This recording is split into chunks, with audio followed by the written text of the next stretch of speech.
और भूमिपाल सभी खोड़ावासी माननीय मंत्री जी का स्वागत करेंगे। आप जो सामने अतिथि बैठे हैं उनका नाम बोलते रहिए। उनको बोल दो। शिव सिंह जी से निवेदन है कि माननीय अतिथि जी को पगड़ी पहनाकर माला पहनाकर आप उनका हार्दिक अभिनंदन और स्वागत करेंगे। शिव सिंह जी।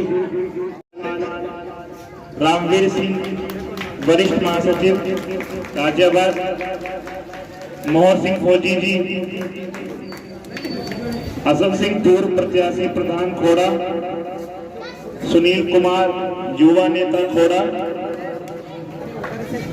हमारे अतिथि का स्वागत करेंगे। शिव सिंह जी से भी निवेदन है कि माननीय अतिथि जी। साथियों 500 से ज्यादा किलोमीटर की दूरी तय करके कानपुर से हमारे बीच खोड़ा कॉलोनी में माननीय मंत्री जी सतीश पाल जी गडरिया समाज के आपके बीच आए हैं, तो हमारा सौभाग्य है कि हम पुष्पमालाओं के साथ उनका स्वागत करें, हार्दिक अभिनंदन करें। अभी हम हमारा से विनर मांग रहे हैं कि आए माननीय मंत्री जी का माला पहनाकर स्वागत करें। हमारे संघर्ष के साथी सुमित जी कृपया आए और माला पहनाकर उनका स्वागत करें। हमारे बीच राजेंद्र जी कृपया आए और माननीय मंत्री जी का माला पहनाकर स्वागत करें। हमारे अनुज भाई डॉक्टर साहब आए और माला पहनाकर मंत्री जी का स्वागत करें। और प्रकाश धनगर जी आए और मंत्री जी का स्वागत करें। हमारे भी कि कल में रात में यहाँ 7:30-8 बजे के आसपास आगरा गया। आगरा से 1 बजे चला, जब 2 बजे के आसपास मथुरा पहुंचा। मथुरा में रात भर रुका, फिर वहाँ पर तमाम लोगों से संपर्क, तमाम काम। वहाँ से जब चला फिर पलवल, और पलवल से आपके बीच में आने का अवसर प्राप्त हुआ। और वो नई जो रोड है ऊपर वाली जो बड़ी वैसी बनी, लेकिन वो इतनी मतलब उसमें वो थे कुछ कहने को नहीं, लेकिन आपको इंतजार करना पड़ा। लेकिन आप लोग यहाँ इंतजार कर रहे थे और मेरा दिल आपके मतलब यहीं पर रखा हुआ। मुझे यात्रा अच्छी नहीं लग रही थी, ऐसा लगता था इसमें कोई फ्लाइंग लेयर पड़े और वो गाड़ी वहां से उड़े और खोड़ा में आके गिर पड़े। खैर आया, मैंने श्रीकांत जी से कहा कि आप पहुंचो, मुझे बताओ। शिव सिंह जी से लगातार मैं संपर्क में था, मैं बता रहा था। ऐसा नहीं कि खोड़ा में कोई पहली बार आया, जब मंत्री था तो भी आया था, और उसके पहले भी जब आते थे तो नाम बड़ा सुनते थे और तमाम लोग खोड़ा का बहुत गुणगान किया करते थे। लेकिन गुणगान इस रूप में होता था, ये मैं जानता था, मुझे बताया गया था कि खोड़ा के अंदर विभिन्न जिलों से, विभिन्न राज्यों से, विभिन्न गांवों से, विभिन्न जातियों के लोग, जिसमें सबसे ज्यादा अति पिछड़े, दलित और अल्पसंख्यक समुदाय के लोग ज्यादा हैं, ऐसा मुझे बताया गया था। ये सही है? बिल्कुल सही है।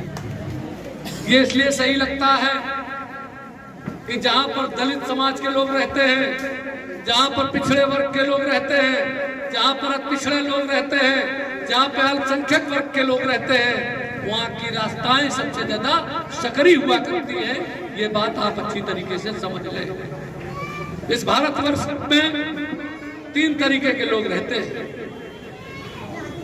3 तरीके का वर्ग है। एक अभिजात वर्ग है, एक बहुत पूंजीपति वर्ग है जो मुंबई में रहता है, दिल्ली में रहता है, कानपुर में रहता है, लखनऊ में रहता है, और उनकी सबसे ज्यादा पॉश इलाके में रहता है। बड़े बड़े उन जगहों पर रहता है जहां पर मक्खियों का अता पता नहीं है, मच्छरों का अता पता नहीं है। लेकिन उसी शहर में, वो चाहे मुंबई हो, चाहे दिल्ली हो, चाहे मद्रास हो, चाहे कलकत्ता हो, चाहे कानपुर हो, चाहे लखनऊ हो, चाहे मेरठ हो, चाहे मुजफ्फरनगर हो, चाहे श्रीनगर हो, चाहे जम्मू कश्मीर हो, चाहे गुजरात का अहमदाबाद हो, सब जगह जो गरीब लोग जहां पर रहते हैं वहां सुविधाओं का बिल्कुल अभाव होता है, ये आपको अच्छी तरीके से पता है। जबकि मकानों के बनाने में, लाइनों के डालने में, सुविधाओं को देने में अगर किसी का सबसे बड़ा हाथ होता है तो वो गरीब आदमी का होता है, जो दलित समाज से है, पिछड़े वर्ग से है, पिछड़े से है, अल्पसंख्यक समुदाय से है। वो जो अध्यात्म वर्ग है, पूंजीपति वर्ग है, वो तो सब ऑफिसों में बैठता है, बड़े बड़े कंपनियों में बैठता है, और रहे बच्चे बड़े बड़े मंदिरों में बैठता है। दोस्तों, मेरा राजनीतिक जीवन प्रधान से शुरू हुआ। भाई दिवे खोड़ा में भी प्रधान होता है, जिला पंचायत के क्षेत्र है, यहाँ पर बीडीसी भी होता है, मेंबर भी होते हैं।